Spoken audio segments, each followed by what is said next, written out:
Gusto mo rin ba ng buhay na passive income ang nagbabayad sa bills mo? Then you are what I call a Juan Tamad Jr. investor. This is just one of 5 ways you can earn sa stocks. So bookmark this kung hindi ka pa readyng aralin siya ngayon. As a Juan Tamad Jr., ang goal mo ay passive income. Which means, kumikita ka habang natutulog. So sa stocks, ang focus mo ay dividends and not the buying and selling.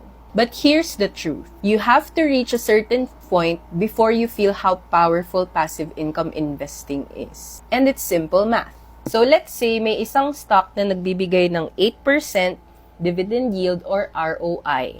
Kung 10,000 pesos lang ang ininvest mo, that will give you 800 pesos per year.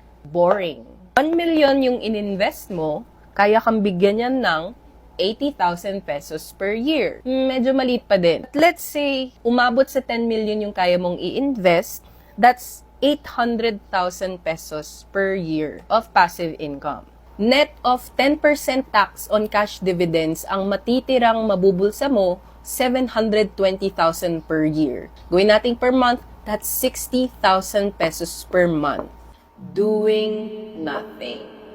Enough ba ang 60,000 pesos per month to pay for your monthly bills? If yes, imagine a life na hindi mo na kailangan mag-work because you have bills to pay. You work because you want to.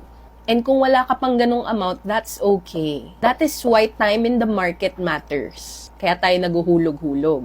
Pero ngayong nanood ka ng video na ito, aware ka na sa number or milestone to unlock that possibility where passive income pays for your bills. And dahil meron ka na ring target in mind, pwede ka na ring mag-strategize on how to achieve that number in 10, 20, 30, sana less years. Kung magsisimula ka na ngayon. So what if, in the next 1 to 3 decades, gawin mong lahat ng kaya mong gawin to reach that milestone. Once you reach that milestone, for the rest of your life, passive income ang nagbabayad sa bills mo. And pwede mo rin siyang ipamana sa next kin mo.